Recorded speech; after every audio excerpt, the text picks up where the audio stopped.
여러분들 게임하거나 아니면 보조 모니터로 작업 혹은 사무실에서 서브 모니터로 활용할 이런 포터블 모니터 구매하기 전에 꼭 아셔야 될 부분이 있습니다. 바로 터치 부분인데요. 좀 편하게 쓰고자 구매하는 게 포터블 모니터인데 터치가 되어야 진정한 포터블이라고 할 수 있겠죠. 외관을 보면 이렇게 생겼습니다. 여기 보시면은 이렇게 베젤이 있고 밑에가 조금 베젤이 크죠. 이쪽이 아래쪽이에요. 크기는 15.6인치로 활용하기 되게 좋고, 포트를 보면 여기 C타입 두 개가 있죠. 미니 HDMI가 있고, 반대쪽은 여기 전원 버튼과 이쪽은 이제 설정 버튼이에요. 올리고 내리고가 있고, 이어폰을 별도로 쓸 수가 있습니다. 무게는 820g으로 1kg 미만으로 가지고 다니기도 좋습니다. 두께가 굉장히 얇아서 위쪽은 얇고 밑에가 조금 두꺼워지는 이런 형태이고, 후면은 이렇게 이게 플라스틱 재질인데 약간 우들투들 하거든요. 그리고 배사홀 7호 곱하기 7호 있고요. 구성품 간단히 보면은 어댑터 있고요. 연결할 A to C, 요거는 이제 전원을 넣어야겠죠. 그리고 요 HDMI to 미니 HDMI에서 얘로 연결을 해서 뭐 컴퓨터나 아니면 요런 데 연결하게 되고요. 그리고 이렇게 C to C도 있습니다. 이렇게 커버가 있어서 커버로 보호도 하고 스탠드로도 쓸 수 있는데, 커버로 닫아서 휴대하기도 편하고, 이렇게 스탠드를 활용할 수 있는데 이 두 단계가 있어서 이렇게 조금 눕힐 수도 있고 더 세울 수도 있다는 점,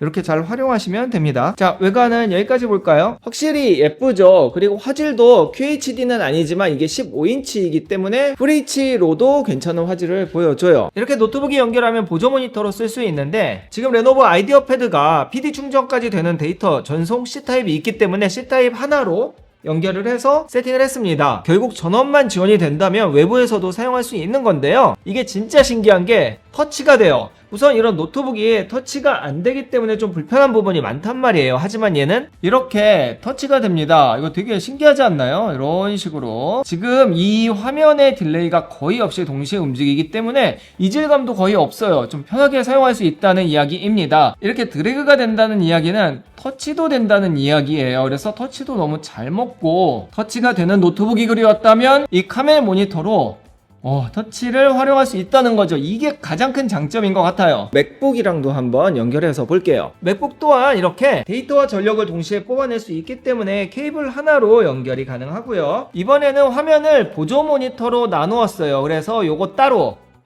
그 다음에 얘 따로 이렇게 세팅을 했는데 색감이 조금 다르긴 하네요. 근데 문제가 뭐냐면 맥에서는 이렇게 터치가 지원이 안 됩니다. 이게 좀 아쉽습니다. 이건 윈도우에서만 지원을 하는 기능이라고 하네요. 여튼 그래서 이렇게 보조 모니터로 별도의 전원 없이 우선은 노트북까지는 사용할 수 있다는 점. 다음은 아이패드, 아이폰을 연결해 볼까요? 아이패드 같은 경우에는 화면이 작기 때문에 15인치가 그리울 때가 있죠. 이런 식으로 연결하면 바로 미러링이 되는데요. 자, 보시면 여기 되게 지금 어둡죠. 그래서 요 밝기를 조절을 할 수 있습니다. 이쪽에 아까 보여드린 요 버튼을 위로 올리면 바로 밝기가 조절이 되고요. 그 다음에 그냥 일반적인 상황에서 아래로 내리면 볼륨이 조절이 됩니다. 자, 지금 좀 밝은 상황으로 만들었는데 아무래도 화질이나 밝기는 아이패드보다 좀 아쉽긴 하네요. 여튼 이렇게 연결을 해서 이런 식으로 유튜브를 볼 수 있는 거고요. 아이폰이랑 또 연결을 해보면 자, 이렇게 보여집니다. 자, 여기에서 뭐 게임을 한다든지 뭐 이런 것들 다 만질 수 있는데, 뭐 유튜브 보면은 가로로도 자동으로 바뀌기도 해요. 방금 보던 거 이렇게 보다가 이렇게 올리면 옆으로 해서 보여진다는 거, 이런 식으로 쓰면 되고, 말 나온 김에 스피커도 한번 볼게요.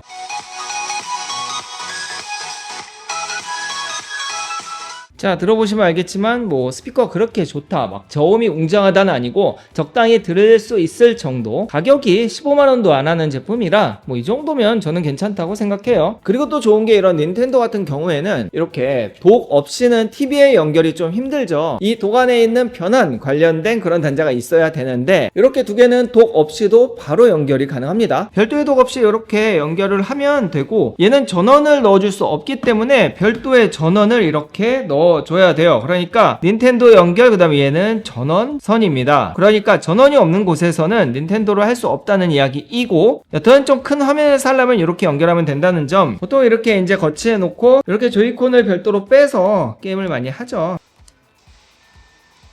또 중국에서 구매 가능한 포터블 모니터가 많은데 걔네들과 비교해서 좋은 점은 바로 AS입니다. 직구 제품에 비해서 KC 인증받고 그 이야기는 QC가 어느 정도 보장이 된다는 이야기이고, 그리고 직구하면 또 돼지코 필요하잖아요. 근데 얘는 정발이니까 돼지코도 필요 없고 AS도 1년 무상 그리고 2년 유상 AS 지원하고, 그러니까 이런 모니터류는 초기 불량만 아니면 사실 떨어뜨리지 않는 이상 고장이 잘 안 나기는 합니다. 가격은 할인받으면 한 13만원 중반 정도로 구매가 가능해서 사실 중국 직구 제품 정도란 말이에요. 그러니까 가성비가 괜찮아요. 게다가 후기도 장난 아니에요. 진짜 다 좋아. 그럼 결국 누구에게 추천하느냐? 개인적으로 상담하시는 분들, 내 노트북 반대쪽에 화면을 보여줘야 되는데 내게 뭐 이렇게 360도나 아니면 180도 힌지가 안 된다, 그럴 때 사용하면 좋고, 또 좁은 공간에서 마우스 활용하기 힘든 분들은 터치 되니까 좋고, 또 게임할 때 좀 큰 화면에서 하고 싶은데 집에 TV가 없거나 아니면 방이 좁아서 TV 설치가 안 되는 분들은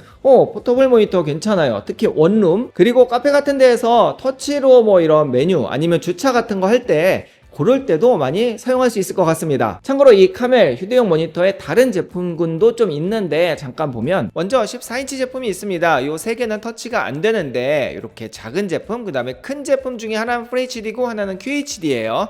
이렇게 제품이 있고 다 60Hz의 요 정도 스펙, 그리고 이렇게 터치가 되는 3개의 제품인데요. 요거는 15.6인치의 FHD, 이제 오늘 소개한 제품이 요거고, 그 다음에 얘는 QHD입니다. 그리고 조금 더 큰 애가 있어요, QHD. 근데 얘는 터치가 안 돼요. 그래서 요 두 터치 되는 거 중에서 좀 저렴한 애가 이거, 그 다음에 난 화질을 조금 더 좋게 봐야겠어 라고 하는 분들은 요 QHD 요 제품을 쓰시면 됩니다. 결국 이렇게 6개 중에서 하나 고르면 된다는 이야기예요. 오늘 소개한 CPM1530IT 같은 경우에는 가격이 149,000원인데 지금 여러가지 할인을 해서 134,100원으로 구매가 가능합니다. 요 정도 가격이면 사실 중국에서 사는 애들이랑 거의 비슷한 가격 혹은 조금 더 비싼 가격이 되는 거죠. 게다가 터치도 되니까 가격은 괜찮다고 봐요. 제품 구매는 밑에 더보기 보시고요. 저는 또 좋은 제품들 찾아서 소개해 보도록 하겠습니다. 감사합니다.